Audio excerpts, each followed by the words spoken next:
البدع والأهواء، أهل البدع العقائدية وأهل البدع السياسية. أنا أقول بيننا وبينكم السلف، بيننا وبينكم الكتب، كان فيقول البدع بيننا وبينكم. Bismillahirrahmanirrahim. Alhamdulillahi hamdan katsiran tayyiban mubarakan fih, kama yuhibbu rabbuna wa yardah. Asyhadu an la ilaha illallah wahdahu la syarika lah, wa asyhadu anna Muhammadan abduhu wa rasuluh,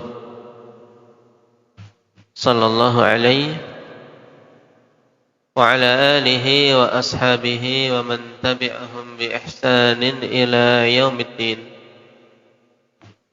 Amma ba'd.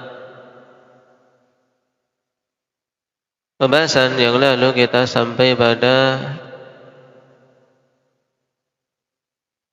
sunnah-sunnah pada penunaian salat Id. Apa saja yang sudah kita ambil untuk ya syukran. Nah, disunnahkan untuk melakukan takbir zawaid, takbir-takbir tambahan. Takbir-takbir tambahan itu pada rakaat pertama berapa kali? Indak ya Umar? 7 kali. Tayyib, pada rakaat kedua berapa kali? Indak ya Adnan? 5 kali. Apakah disunnahkan ketika membaca takbir tambahan ini mengangkat kedua tangan? Indak ya Hamzah? Tidak disunnahkan mengangkat kedua tangan. Kenapa? Indak ya Yahya?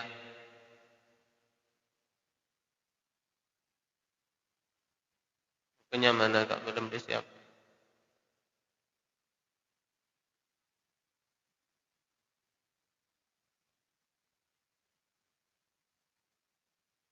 Apa jawabannya?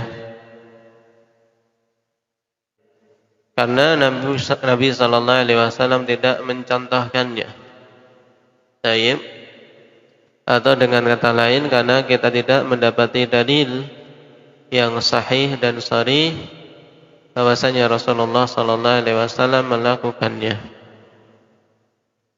Adapun dalil tentang mengangkat tangan ketika takbir di dalam salat, baik takbiratul ihram atau ketika takbir mau rukuk, maka itu pada keumuman salat.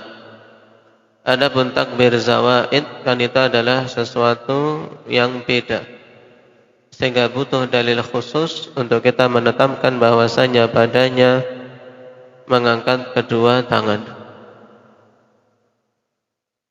Baik, sekarang kita lanjutkan, masih ada keterkaitan dengan takbir zawaid. Kata Imam As-Sa'di rahimahullahu ta'ala, wa yahmadullaha wa yusalli ala nabi sallallahu alaihi wasallam baina kulli takbiratain.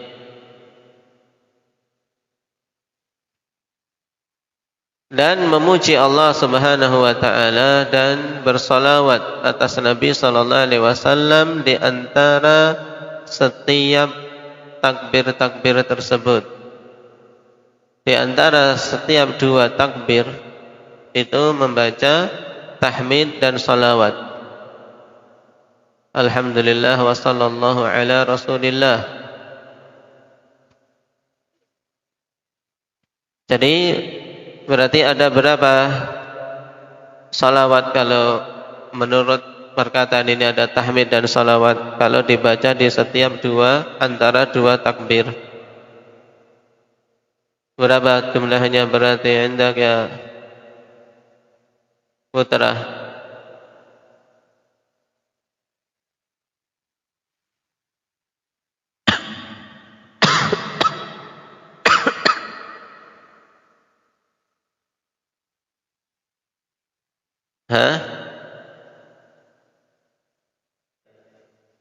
6 kali.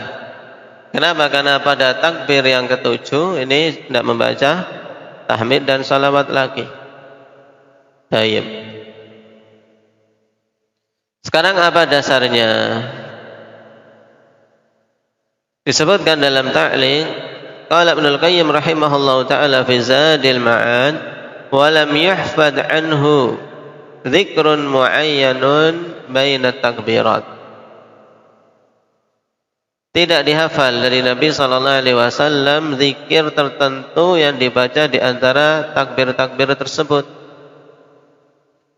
Walakin dzukira 'an Ibnu Mas'ud annahu qala yahmadullaha wa yuthni 'alaihi wa yusalli 'ala Nabi sallallahu alaihi wasallam.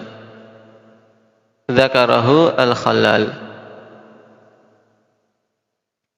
Akan tapi disebutkan dari Ibnu Mas'ud bahwasanya beliau mengatakan tentang hal ini, yaitu memuji Allah dan menyanjungnya serta bersalawat atas Nabi sallallahu alaihi wasallam. Disebutkan hal ini oleh Al-Khallal. Baik. Dan memang ikhwan, untuk permasalahan apa yang dibaca di antara 2 takbir atau di antara takbir-takbir tambahan ini, kita tidak mendapati dalil padanya. Padahal asal dalam ibadah itu tauqifiyah. Naam. Maka yang rajih dalam masalah ini yukabbiru mutawaliyan la dzikra bainah. Taib, yaitu bertakbir secara apa? Beruntun. Allahu Akbar, Allahu Akbar, Allahu Akbar, terus sampai 7 kali pada rakaat pertama dan 5 kali pada rakaat kedua, tanpa ada zikir di antara takbir-takbir tersebut. Jadi imam jeda ya paling tarik nafas, kemudian bertakbir berikutnya. Naam. Karena kalau seandainya ada zikir di antara takbir-takbir tersebut, tentu akan dikunukilkan kepada kita dalam riwayat. Taib. Kenapa? Karena merupakan zikir yang disunnahkan. Taib. Sehingga dalam masalah ini lebih dekat untuk disamakan seperti bacaan tasbih ketika rukuk maupun sujud. Ketika membaca subhana rabbiyal a'la, subhana rabbiyal a'la, subhana rabbiyal a'la, ini kan mutawalian, dibaca apa? Terus, paham? Jadi tidak ada subhana rabbiyal a'la kemudian memuji Allah, bersalawat atas Nabi, tidak. Tapi terus subhana rabbiyal a'la, subhana rabbiyal a'la. Demikian pula pada takbir yang disunnahkan tadi. Naam, Allahu Akbar, Allahu Akbar, Allahu Akbar, Allahu Akbar, terus sampai 7 kali. Dan ini pendapat Abu Hanifah, Imam Malik, demikian pula Al-Auza'i, serta yang lainnya rahimahumullahu ta'ala ajma'in.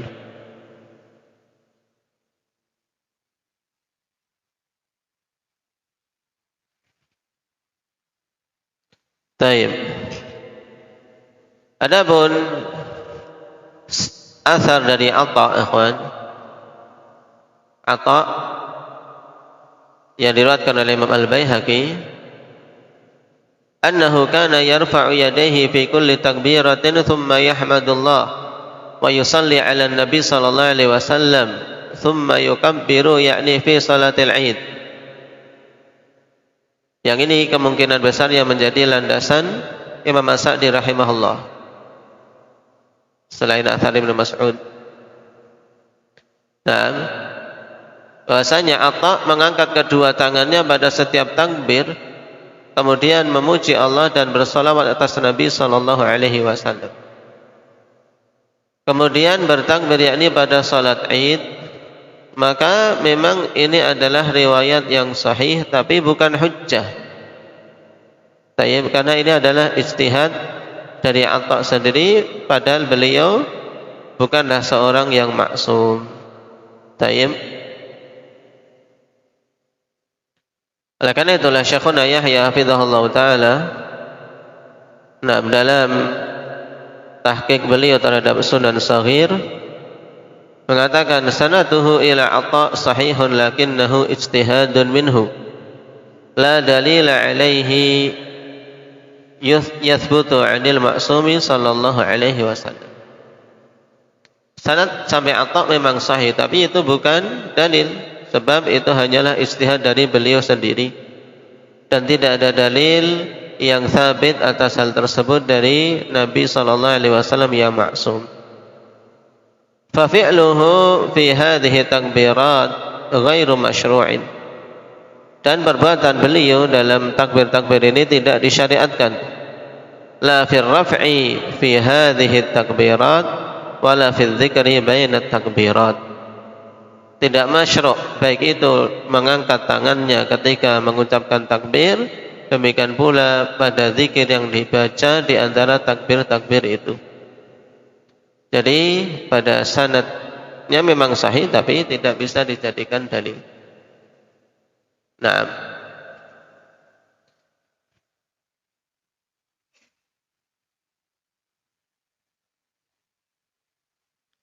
Qala rahimahullahu ta'ala thumma yaqra'ul fatihata wa suratan yajharu bil qira'ati fiha.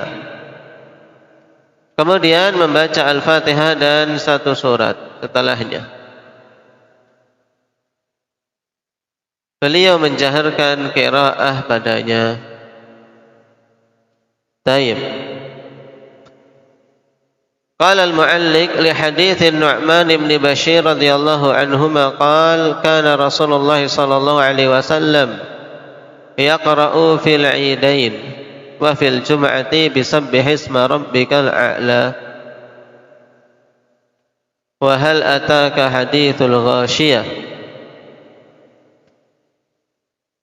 Berdasarkan hadits Nu'man bin Bashir radhiyallahu anhu bahwasanya Nabi sallallahu alaihi wasallam dulu membaca pada dua salat Id dan pada hari Jumat dengan sabbih isma rabbikal a'la di rakaat pertama dan hal ataka hadithul ghashiyah di rakaat kedua. Qala wa idza ijtama'a al-'id wal jum'atu fi yawmin wahidin yaqra'u bihima aidan fi salatain. Dan apabila bergabung hari Id dan hari Jum'ah pada satu hari, maka beliau membaca keduanya juga pada dua salat tersebut, yaitu pada hari Id, kemudian nanti pada salat Id, kemudian nanti pada salat Jum'ah dibaca lagi. Wa an Abi Waqid al-Laitsi radhiyallahu anhu qala kana Rasulullah sallallahu alaihi wasallam yaqra'u fil adha wal fitr biqaf wal Qur'anil Majid wa qatarabatis sa'atu wa insyaqqal qamar. Dari Abi Waqid al-Laitsi radhiyallahu anhu beliau mengatakan adalah dulu Rasulullah sallallahu alaihi wasallam membaca pada salat Idul Adha dan Idul Fitr dengan qaf wal Qur'anil Majid pada rakaat pertama dan pada rakaat kedua membaca surat Al-Qamar. Ini tentang surat yang dibaca setelah Al-Fatihah pada salat Id. Dan hadisnya sharihun sahih.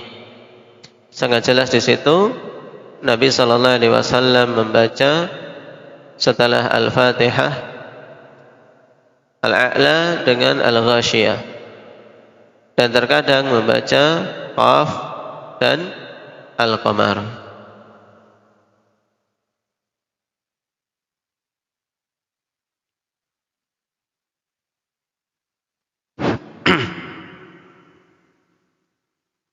Dan membacanya dengan jahar sebagaimana para sahabat menghikayatkan dan mengkhabarkan kepada kita bacaan beliau.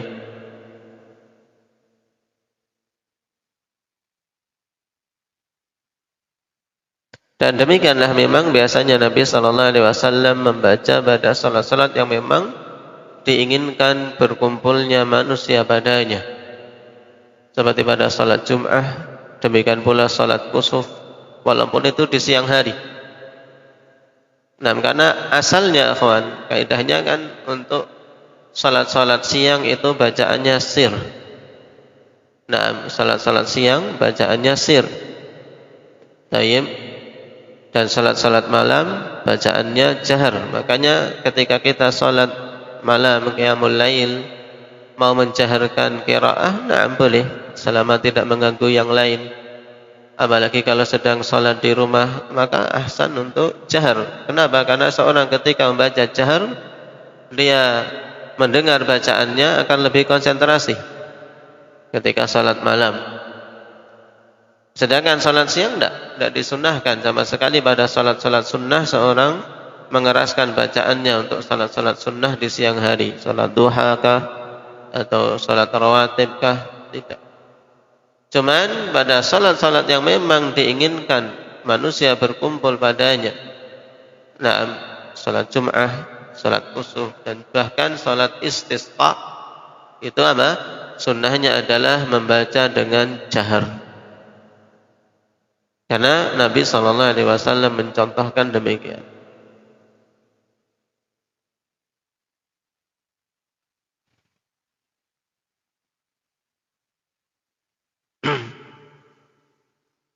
Dan tidak ada khilaf tentang disyariatkannya jahar pada salat Id, sebagaimana telah menukilkan ijma' tentang hal tersebut Imam An-Nawawi rahimahullah. Wa ajma'atil ummah ala annahu yujharu bil qiraati wat takbiratiz zawaid. Bahkan umat telah berijma' tentang dijaharkannya bacaan pada salat Id dan takbir-takbir zawaid. Selain Imam Nawawi yang menukilkan ijma', juga Imam Al-Qurtubi dan Ibnu Qudamah.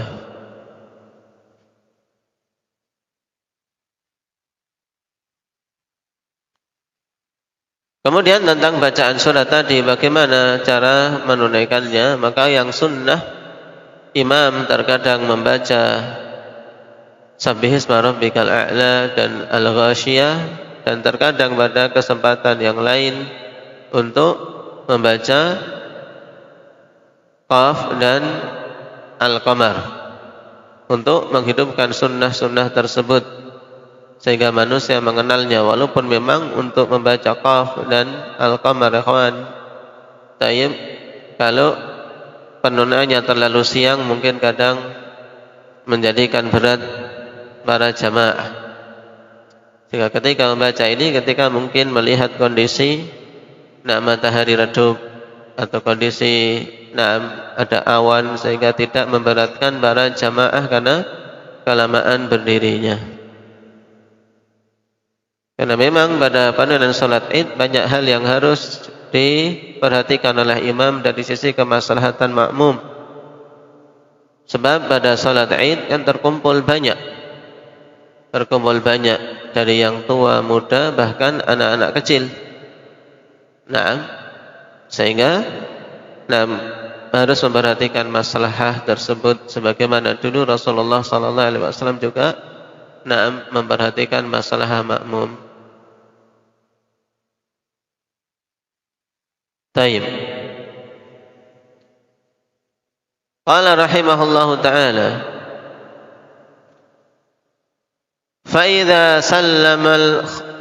فإذا سلم خطب خطبتين كخطبتي الجمعة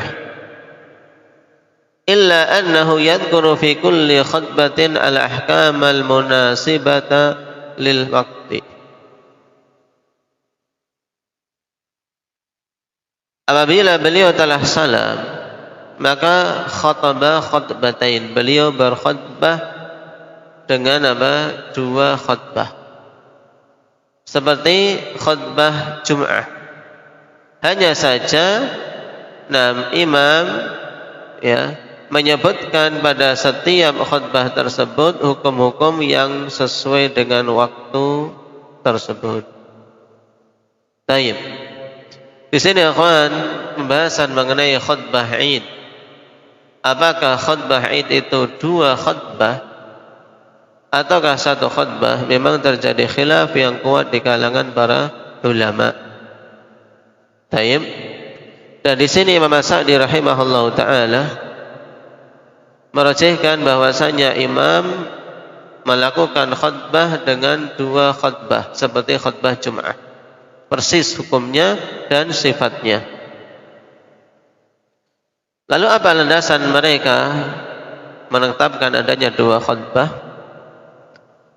Yang menjadi landasan adalah hadits Jabir radhiyallahu anhu. Naam.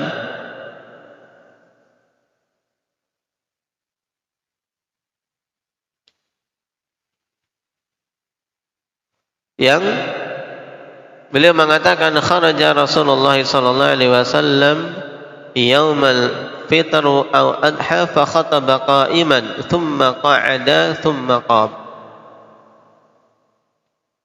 Rasulullah sallallahu alaihi wasallam keluar pada hari Idul Fitri dan atau Idul Adha. Kemudian beliau berkhutbah dalam keadaan berdiri, kemudian duduk, kemudian berdiri lagi. Ini kan sifatnya persis seperti apa? Seperti salat, seperti khutbah pada salat Jum'ah. Berdiri, kemudian duduk, kemudian berdiri. Menunjukkan 2 khutbah. Akan tapi ikhwan, hadis yang dikeluarkan oleh Imam Ibnu Majah ini na'am dhaif. Hadisnya dhaif. Taib. Dikeluarkan oleh Imam Ibnu Majah pada sanadnya Abu Bahr Abdurrahman ibn Uthman ibn Umayyah Al-Thaqafi. Dia seorang yang dhaif. Demikian pula padanya Ismail bin Muslim Al-Makki dhaif juga, ditambah lagi an-anah Abu Zubair. Sehingga terkumpul kedhaifan yang lumayan banyak padanya. Ada 3 kedhaifan. Dan Syekh Albani rahimahullah ta'ala masukkan dalam al-dha'ifah. Demikian pula Syekh Muqbil telah mendhaifkannya. Baik. Adapun yang dibawakan dalam ta'liq, perhatikan. Fal khutbatu fil 'idi ba'da shalah. Sehingga khutbah pada salat Id itu setelah salat. Li hadits Ibnu Umar radhiyallahu anhuma anna Nabiy sallallahu alaihi wasallam wa Abu Bakr kanu yusalluna al-'idaini qabla al-khutbah. Akhrajahu Muslim. Berdasarkan hadits Abdullah bin Umar radhiyallahu anhuma bahwasanya Nabi sallallahu alaihi wasallam dan Abu Bakar serta Umar dulu mereka salat Idain sebelum khutbah. Nah, ini dikeluarkan oleh Imam Muslim. Kalau hal ini jelas ikhwan, kapan penunaian salat? Ketika salat Id, sebelum khutbah atau setelah khutbah? Indah kayak Raihan. Sebelum khutbah. Nah, salat Id ditunaikan sebelum khutbah. Sedangkan permasalahan khutbahnya tersebut apakah 1 khutbah atau 2 khutbah, maka telah kita lewati tadi dalil tentang ditetapkannya 2 khutbah adalah dalil yang lemah. Makanya Imam Nawawi rahimahullah ta'ala mengatakan lam yathbut fi taqriril khutbah ay fil 'id syai'un walakinnal mu'tamada fihi al-qiyasu 'alal jum'ah. Tidak sabit dalam pengulangan khutbah, yaitu adanya 2 khutbah pada salat Id 1 dalil pun. Akan tapi yang dijadikan patokan pada masalah ini adalah qiyas. Dikiaskan dengan apa? Dengan salat Jum'ah. Dikiaskan dengan salat Jum'ah. Maka ini adalah qiyas yang tidak sama, ikhwan. Qiyasun ma'al fariq. Nah, qiyasun ma'al fariq. Karena qiyas harus sama atau memiliki sisi kesamaan antara asal dan fara'. Ada unsur kesamaan pada keduanya. Tayyib. Sedangkan pada Jum'ah dan Id ini 2 ibadah yang berbeda. Tayyib, dalam kaifiyah salatnya sudah beda.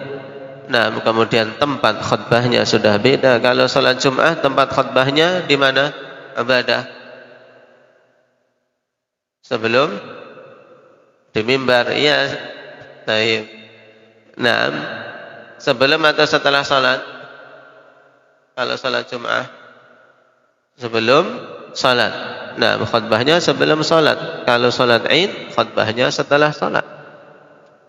Nah, sehingga banyak perbedaan antara keduanya, maka tidak bisa dikiaskan. Taib. Dan dalil-dalil menunjukkan bahwasanya khutbah pada salat Id cuma satu. Nah,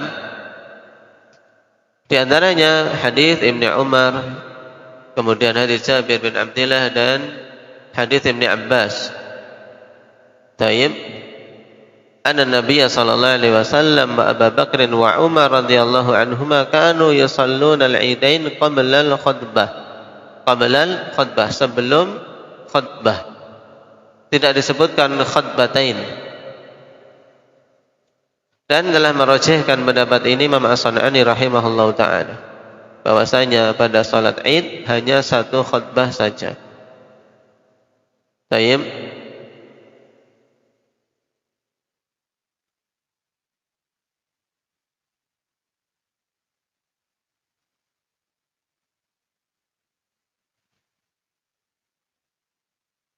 Dan Syekh Ibnu Utsaimin rahimahullahu taala juga mengatakan, wa man nadhara fi sunnatil muttafaq 'alaiha fi sahihain wa ghairihima tabayyana lahu anna an-nabiy sallallahu alaihi wasallam lam yakhthum illa khutbatan wahidah. Siapa saja memperhatikan sunnah yang disepakati atasnya di dalam sahihain dan yang lainnya, maka jelaslah baginya bahwasanya Nabi sallallahu alaihi wasallam tidaklah berkhutbah kecuali satu khutbah saja pada salat Id. Dan ini merupakan pendapat yang dirujukkan oleh Syekh Muqbil rahimahullah, demikian pula Syekhuna Yahya hafizahullah taala. Naam. Kemudian pembahasan berikutnya, apakah penunaian khutbah Id dengan 2 kali khutbah itu mencapai tingkatan bid'ah? Dikatakan oleh Syekh Muqbil, la. Ketika ditanyakan kepada beliau, hadil ladzi yakhtubu khutbataini yasilu ila haddil bid'ah, apakah yang melakukan khutbah dengan 2 kali khutbah mencapai tingkatan bid'ah? Maka beliau menjawab, tidak. La nastati'u an naqula innahu mubtadi'. Tayyib. Aku tidak mampu untuk mengatakan bahwasanya dia itu mubtadi'.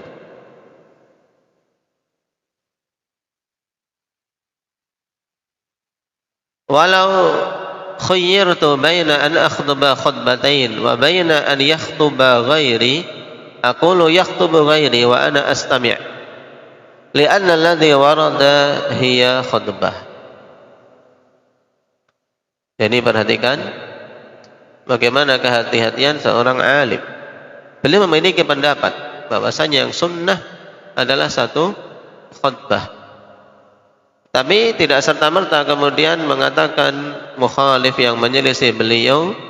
Nah, padahal yang memang perkara sejak dulu dikhilafkan oleh para ulama, kemudian beliau hukumi itu bid'ah atau pelakunya mubtadi'.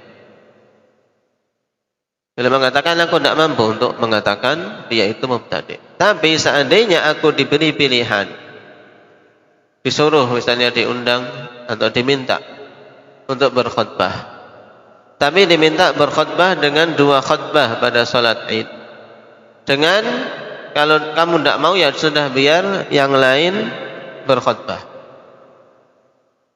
selainku yang disuruh berkhutbah. Maka kata Syekh Muqbil, aku lu yakhtubu ghairi, biar yang berkhutbah selainku, kalau memang yang diminta adalah 2 khutbah, aku biar mendengar saja. Kenapa? Karena yang datang dalam hadis adalah 1 khutbah. Ini juga termasuk jalan keluar yang bijak, akhwan. Jalan keluar yang bijak. Ketika misalnya seseorang diminta pada beberapa hal di tengah masyarakat yang perkara itu dikhilafkan, tapi kita merajihkan yang lain. Ketika kita ingin menunjukkan apa yang kita rajihkan dan menimbulkan fitnah, sudah biar orang yang lain. Nah, yang apa? Yang menjadi imamkah atau yang berkhutbah. Sebagaimana yang disebutkan oleh Syekh Mukbil atau dicontohkan oleh beliau di sini. Nah, seandainya diberi pilihan kamu khutbah 2 kali atau yang khutbah orang lain, maka boleh mengatakan biar yang khutbah orang lain dan aku mendengar. Karena yang datang adalah satu khutbah dalam sunnah dan itu yang aku yakini. Tapi tidak sampai untuk kemudian mengatakan yang menyelisih itu adalah mubtadi'. Tayyib. Ini contoh dari sifat hikmah dan juga kedalaman ilmu serta fikih khilaf akhwan dari para ulama kita.